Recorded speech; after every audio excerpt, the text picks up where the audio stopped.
Good morning बच्चों। आज हम जिस महिला की बात कर रहे हैं वो संगीत की दुनिया में एक महान महिला है। जी हाँ, जो चित्र आप देख रहे हैं ये स्वर कोकिला लता मंगेशकर जी का फोटो है और आज हम अपनी वीडियो में इनके बारे में ही जानते हैं। संगीत के क्षेत्र में भारत हमेशा ही संपूर्ण विश्व का सिरमौर रहा है। यहाँ के संगीत ने पत्थरों को पिघला दिया, बुझते दीपों को प्रज्वलित कर दिया और विश्वजन को संगीत रस से सराबोर कर दिया।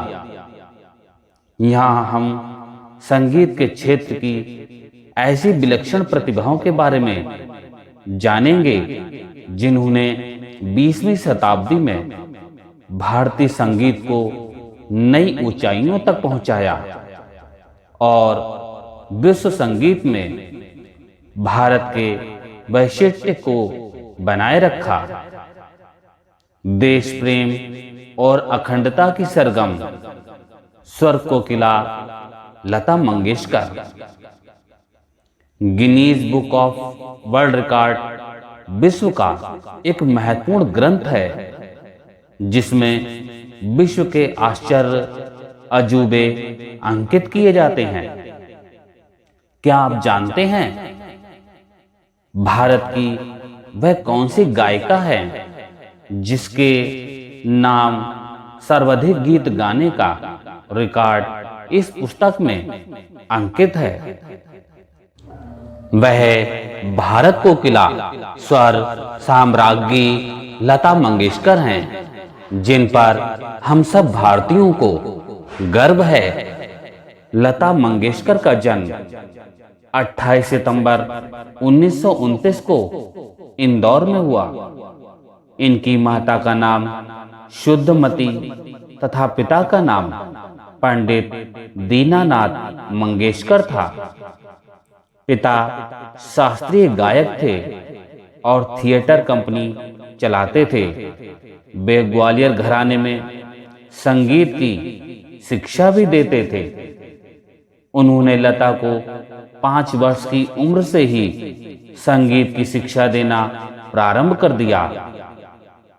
लता की संगीत में विशेष प्रतिभा देखकर वे कहा करते, यह लड़की एक दिन चमत्कार साबित होगी। लता ने अपना प्रथम आकाशवाणी कार्यक्रम 16 दिसंबर 1941 को प्रस्तुत किया जिसे सुनकर माता पिता गदगद हो गए। दुर्भाग्य से 1942 में दीनानाथ जी की मृत्यु हो गई और परिवार का संपूर्ण दायित्व लता पर आ गया। उनके भाई हृदयनाथ और बहनें आशा, उषा व मीना उस समय अत्यंत छोटे थे। सन 1942 से 1948 तक लता ने मराठी और हिंदी की लगभग 6 फिल्मों में अभिनय किया और परिवार की आर्थिक स्थिति को सुधारा। लता मंगेशकर ने पहली बार मराठी फिल्म के लिए गाना गाया जिसे संपादन के समय निकाल दिया गया। पहली हिंदी फिल्म जिसके लिए उन्होंने गीत गाया वह थी आपकी सेवा में। यह फिल्म 1947 में आई पर लता के गाने को कोई ख्याति न मिली। उस समय फिल्मी दुनिया में भारी भरकम आवाज वाली गायिकाओं का युग था। दुर्भाग्यवश 1948 में आई फिल्म शहीद में भी लता द्वारा गाए गीत को फिल्म निर्माता ने यह कहकर फिल्म से निकाल दिया कि उनकी आवाज बहुत महीन पतली है। इस फिल्म के संगीतकार गुलाम हैदर ने उस वक्त फिल्म निर्माता के सामने ही घोषणा की, मैं आज ही कह दे रहा हूं कि यह लड़की बहुत शीघ्र संगीत की दुनिया पर छा जाएगी। अपने इसी विश्वास के बल पर गुलाम हैदर ने लता को मजबूर फिल्म में फिर से गवाया। गाना था दिल मेरा तोड़ा। इस गीत की रिकॉर्डिंग के समय प्रख्यात संगीतकार हुस्नलाल भगतराम, अनिल विश्वास, नौशाद व खेमचंद्र प्रकाश उपस्थित थे। लता जी की गायन शैली से प्रभावित होकर नौशाद व हुस्नलाल भगतराम ने उन्हें अपनी फिल्मों अंदाज और बड़ी बहन में मौका दिया। फिर आई बरसात, जिसके गाने बहुत लोकप्रिय हुए और लता निरंतर प्रसिद्धि पाती गई। इस प्रसिद्धि के पीछे थी उनकी कड़ी मेहनत, दृढ़ संकल्प और संगीत के प्रति समर्पण। 1949 में लता जी के स्वर से सजी 4 फिल्में आईं, बरसात, अंदाज, दुलारी और महल। इन महल का गीत आएगा आने वाला अत्यंत लोकप्रिय हुआ और लता जी श्रोताओं के दिलो दिमाग पर छा गईं। तब से आज तक वे फिल्म संगीत में साम्राज्ञी के पद पर विराजमान हैं। ईश्वर प्रदत्त प्रतिमा की धनी लता ने हर भाव और मनस्थिति के अनुरूप अपने स्वर को ढाला। शास्त्रीय संगीत का उत्कृष्ट ज्ञान, शहद से भी मीठा भामरजीत स्वर जो श्रोताओं को अपने साथ एकाकार कर लेता है, उनकी बहुत बड़ी खूबी है। इसके साथ ही जो अनुपम चमत्कार उन्होंने कर दिखाया है, वह है अपनी राष्ट्रभाषा तथा देश की सभी प्रमुख 16 प्रांतीय भाषाओं में उतनी ही सहजता और निष्ठा से गीत, भजन और लोकगीत गाना जितना वे अपनी मातृभाषा मराठी में गाती हैं। गाते समय वे शब्दों के सही उच्चारण पर विशेष ध्यान देती हैं।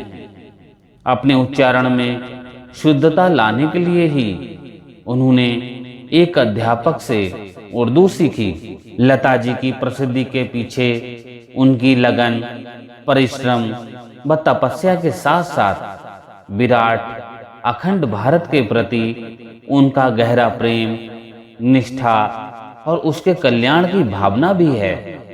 सन 1962 में हुई चीनी आक्रमण के बाद जब लता जी ने रूंधे कंठ से ऐ मेरे वतन के लोगों गाया तो सारा देश तड़प उठा। तत्कालीन प्रधानमंत्री पंडित जवाहरलाल नेहरू की आंखें भर आईं। लता जी ने इस गीत की पंक्ति, जो खून गिरा सरहद पर वह खून था हिंदुस्तानी को, गाकर देश की एकता और अखंडता की मशाल जलाई। उस दुख की घड़ी में भी देशवासियों का हृदय रोशन हो उठा। आज भी यह गीत सुनकर लोगों की आंखों में आंसू आ जाते हैं। अब बात करते हैं लता जी कुछ रोचक बातें। 6-7 वर्ष की उम्र में लता जी छत पर कोई धुन गुनगुना रही थीं। अचानक वे गिर गईं और मूर्छित हो गईं। चेतनावस्था में आने पर वे पुनः हंसती खिलखिलाती उसी धुन को गुनगुनाने लगी जिसे मूर्छित होने से पूर्व गुनगुना रही थीं। लता जी के स्वर की मधुरता का एक रहस्य ये भी है कि वे कोल्हापुरी काली मिर्च बहुत अधिक खाती हैं। प्रत्येक गीत गाने से पूर्व लता जी उसे अपनी हस्तलिपि में लिखती हैं। आश्चर्यजनक हैं लता जी। लता जी की इच्छा है कि अगर उनका पुनर्जन्म हो तो भारत में ही हो। लता जी जिस मंच पर भी गाती हैं हमेशा नंगे पांव गाती हैं। ऐसा वे मंच के सम्मान में करती हैं। लता जी तीनों सप्तक में गा सकती हैं, जबकि अधिकांश गायक 2 ही सप्तक में गा पाते हैं। Lata ji royal Albert hall London में कार्यक्रम प्रस्तुत करने वाली प्रथम भारतीय महिला हैं। लता जी सर्वोच्च भारतीय नागरिक सम्मान भारत रत्न प्राप्त करने वाली प्रथम पार्श्व गायिका हैं। लता जी अभिनेत्रियों की तीनों पीढ़ियों मधुबाला, जीनत अमान व काजोल के लिए पार्श्व गायन कर चुकी हैं और अभी भी पार्श्व गायन में पूर्णतः सक्रिय हैं। लता जी लगभग 20 भाषाओं में 50,000 से अधिक गीत गाकर विश्व रिकॉर्ड बना चुकी हैं, जिसके लिए उनका नाम Guinness book of world record में अंकित है। भारत में केवल 2 ही व्यक्तित्व हैं जिन्हें भारत रत्न व दादा साहब फाल्के दोनों सम्मान प्राप्त हैं, सत्यजीत रे और लता मंगेशकर। लता जी को न्यूयॉर्क विश्वविद्यालय समेत 6 विश्वविद्यालयों ने डॉक्टरेट की मानद उपाधि से विभूषित किया है। रॉयल अल्बर्ट हॉल लंदन ने कंप्यूटर की सहायता से लता की आवाज का ग्राफ तैयार किया और पाया कि उनकी आवाज विश्व की सबसे आदर्श आवाज है। लता मंगेशकर देश की संभवतः ऐसी एकमात्र हस्ती हैं जिनके जीवन काल में ही उनके नाम पर लता मंगेशकर पुरस्कार दिया जा रहा है। यह पुरस्कार सन 1984 से मध्य प्रदेश सरकार तथा 1992 से महाराष्ट्र सरकार द्वारा दिया जाता है। प्रमुख सम्मान। लता जी पिछले दशकों में विभिन्न पुरस्कारों से सम्मानित की जा चुकी हैं, जिनमें उल्लेखनीय हैं फिल्म फेयर पुरस्कार, महाराष्ट्र रत्न पुरस्कार, बंगाल फिल्म पत्रकार संगठन पुरस्कार, Padmashri, Padma Bhushan, Padma Vibhushan, Videocon lifetime achievement पुरस्कार, जीवन गौरव पुरस्कार, नूरजहां सम्मान, हाकिम खानसुर अवार्ड, स्वर भारती पुरस्कार, 250 trophy, 150 golden disc, platinum disc व हिंदी सिनेमा का सर्वोच्च दादा साहब फाल्के पुरस्कार तथा भारत का सर्वोच्च नागरिक सम्मान भारत रत्न। लता जी महत्वपूर्ण टिप्पणियां। विभिन्न ख्याति प्राप्त व्यक्तियों ने लता जी के बारे में समय समय पर महत्वपूर्ण टिप्पणियां की हैं। उनमें से कुछ हैं। राज कपूर जी ने क्या कहा? उनके कंठ में सरस्वती विराजमान है। नरगिस दत्त ने कहा, लता जी किसी तारीफ की नहीं, पूजा के योग्य हैं। अमिताभ बच्चन जी ने कहा, पड़ोसी देश के मेरे एक मित्र कहते हैं, हमारे देश में सब कुछ है सिवाय ताजमहल और लता मंगेशकर के। जगजीत सिंह कहते हैं, 20वीं सदी की केवल 3 चीजें याद रखी जाएंगी, लता जी का जन्म, मानव की चांद पर विजय और बर्लिन की दीवार ढहना।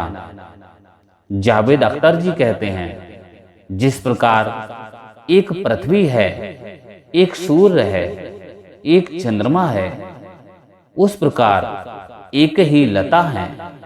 निसंदेह लता जी हम सब भारतीयों का गौरव है। सप्तक। संगीत में 3 सप्तक होते हैं, मंद्र सप्तक, मध्य सप्तक और तार सप्तक। बिरले गायक ही इन तीनों सप्तकों में गायन कर पाते हैं। अगली वीडियो में हम आपके लिए एक नई कहानी लेकर आएंगे। तब तक के लिए नमस्कार। Please like and subscribe my YouTube channel Krishika Online Classes. Thank you.